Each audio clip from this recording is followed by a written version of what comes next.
Shalom YouTube. Good morning, Shalom YouTube. I am visiting a family member and been watching the news. Have you? Have you seen the fires in California? Have you read the articles? Have you seen the statistics? There's some really good books on fire and fighting fires and what happens with fires. One of them is called Young Men and Fires. I don't have it with me, or else I would show you the cover and give you the author's name, but Young Men and Fires, you'll be able to look it up. Fire is nothing to be messed with. It is being protected from outside. Morning. As I was saying, fire is nothing to be messed with. Fire is not one of those, well, maybe it's going to happen like a thunderstorm or a tornado or a hurricane. They predict the path, but they're not sure which way. It could turn this way. Fire is unpredictable and it's unmerciful.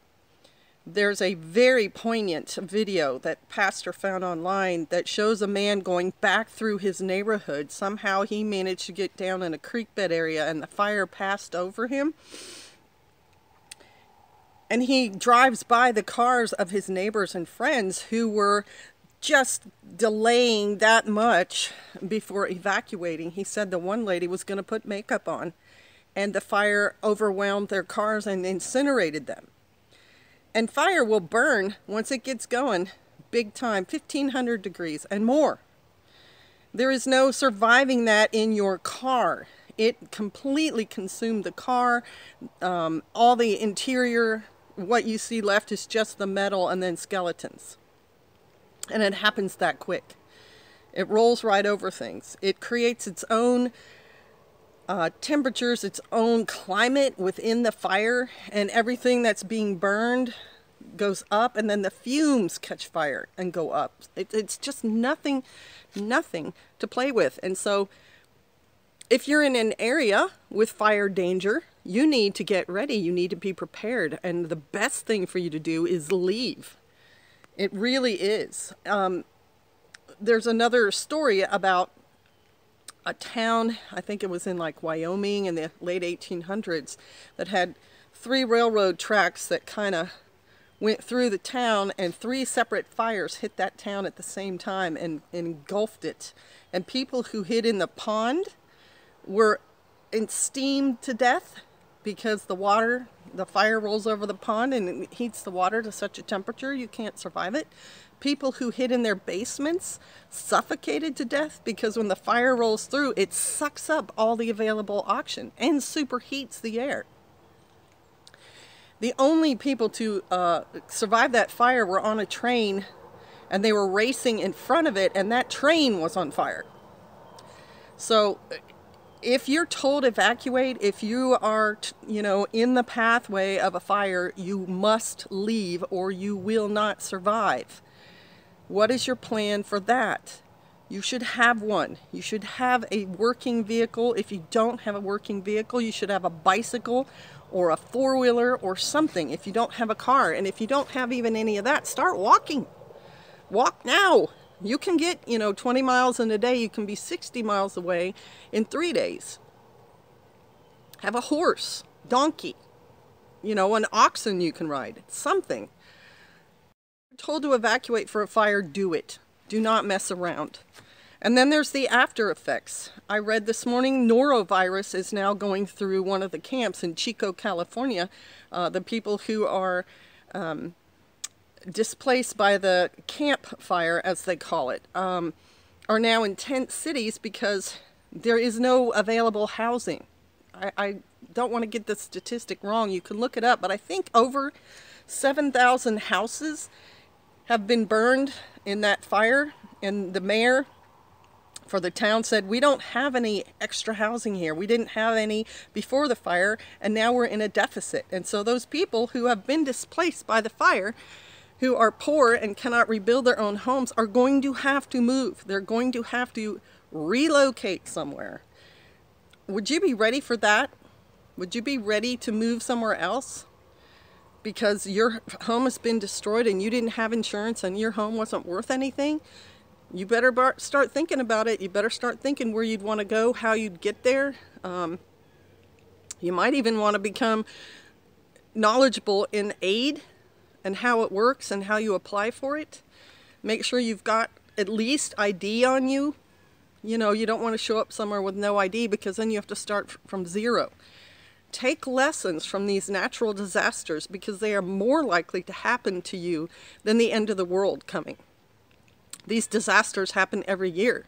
They come seasonally, and you should have some sort of plan and preparations ready for that.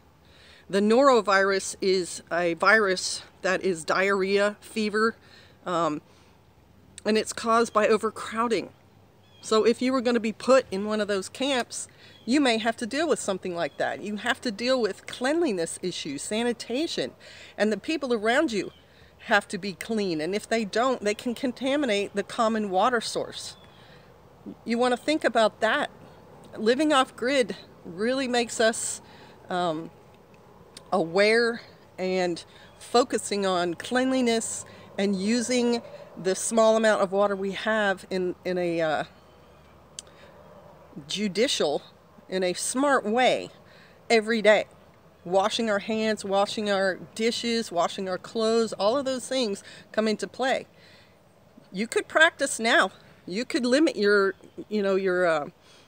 water for a weekend to like 30 gallons and see how far you can make that stretch and still keep yourselves clean and healthy, because dirty water can be a really huge deal.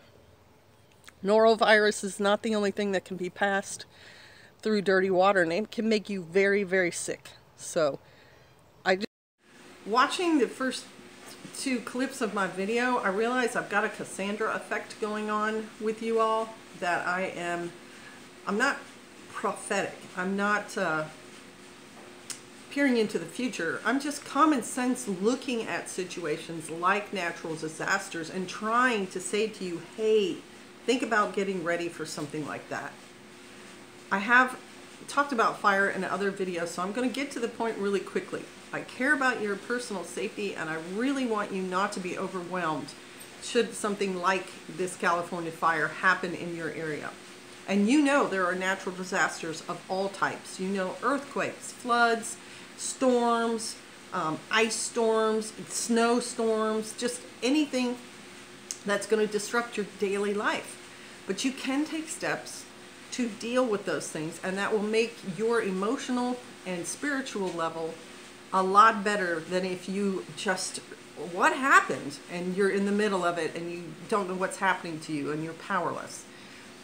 For fires, you can make your area more fire resistant by planting fire resistant things, grass, or having gravel, you know, beds for your flowers and things. If it's a regular threat to you, cut the trees down near your home so they can't catch fire, because fire needs fuel.